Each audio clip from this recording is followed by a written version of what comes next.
కాంగ్రెస్ వాళ్ళు అవ్వ అంటారు, అయ్యా అంటారు, అమ్మ అంటారు, అక్క అంటారు, చెల్లె అంటారు, వదినే అంటారు, కోడలు అంటారు, వరుసలు కలుపుతారు, తమ్మి అంటారు, బామ్మరిది అంటారు, వరుసలు కలుపుతారు.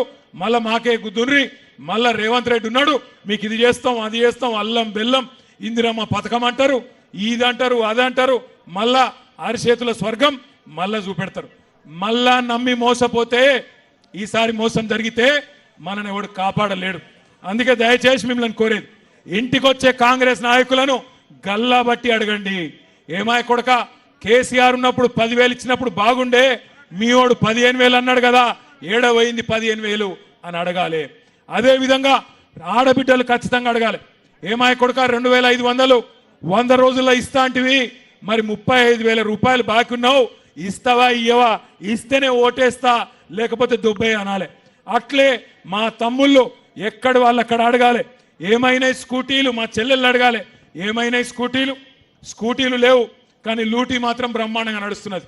మంచిగా బ్రహ్మాండంగా ఆడ మహేశ్వరం కాడ రింగ్ రోడ్ కాడ తుక్కుగూడ కాడ మొదలు పెడితే ఇక్కడ దాకా రేవంత్ రెడ్డి ఆయన అన్నదమ్ములు ఏం చేస్తాను ఎరికేనా, నీకు దండం పెడతారా భయ్ ఆగు, నా వెనక చెవులకెళ్ళి కూడా దొరికింది నాకు, నీకు దండం పెడతా ఆగే, అరే నీకు దండం పెడతా ఆగురా భయ్. అయితే ఏం చేస్తున్నారు ఎరికేనా, 4th సిటీ అట, ఫ్యూచర్ సిటీ అట, AI సిటీ అట. ఆడికేం చిందాక ఒకటే డ్రామా చేస్తున్నాడు. డ్రామా ఏంది అంటే ఆడికే లీడ్కి ఎల్దండ కాడ రేవంత్ రెడ్డి కుటుంబానికి ఎలక్షన్లకు ముందే 500 ఎకరాలు ఉండే, ఇప్పుడు నిన్నయాల మళ్ళీ ఒక 1000 ఎకరాలు దొబ్బేసిండు.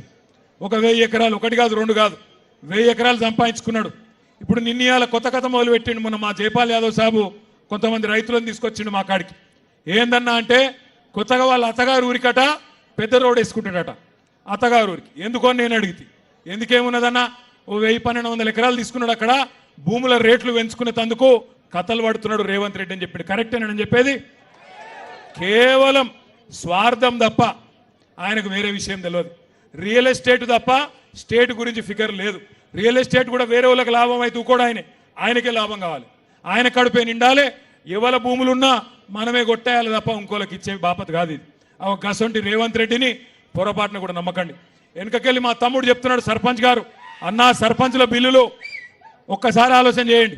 సర్పంచులు పాపం కేసీఆర్ గారు ఉన్నప్పుడు పాపం వాళ్ళు 1-2 కాదు, ఇలా ఏ ఊరికి పోయినా వైకుంఠ ధామాలు, డంపింగ్ యార్డులు, శ్మశాన వాటికలు, పల్లె ప్రకృతి వనాలు అన్ని కూడా కట్టినరు. చాలా చోట్ల ఈజీఎస్లో కూడా బిల్డింగులు కట్టినరు, నల్లాలు కూడా వాళ్ళే పెట్టించారు.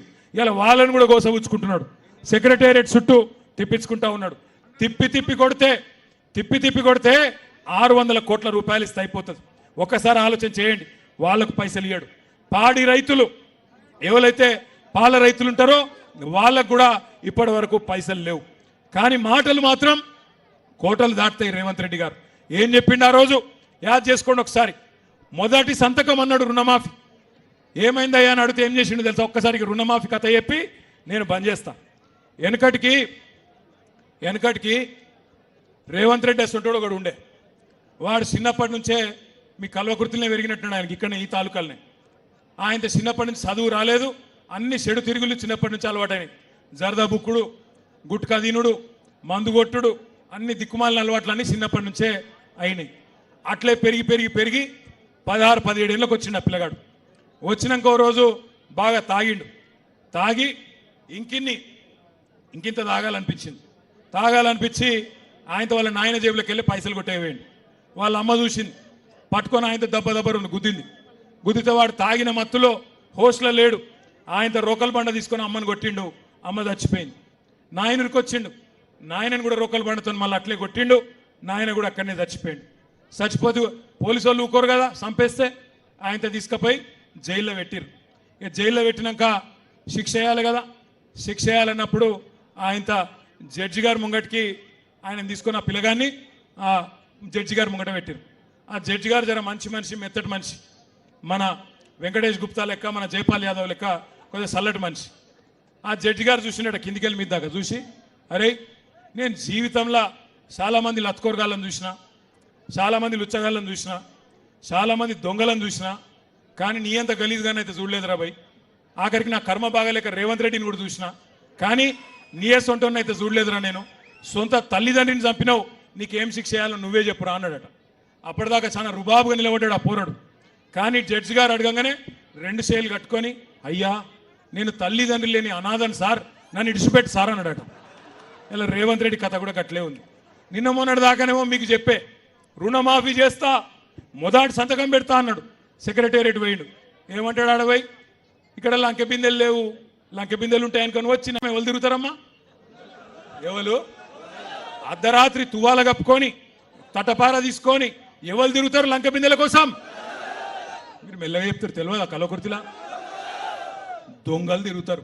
ఒక దొంగ మాటలు చెప్పి రైతులను మోసం చేసి, ఆడోళ్ళను మోసం చేసి, పిల్లల్ని మోసం చేసి, అన్ని వర్గాలను మోసం చేసిన రేవంత్ రెడ్డికి బుద్ధి చెప్పే కార్యక్రమం ఆయన అత్తగారి ఊరు నుంచే, ఆయన అత్తగారి నియోజకవర్గం నుంచే, ఆయన సొంత తాలూకా నుంచే, కల్వకుర్తి నుంచే ప్రారంభం కావాలి.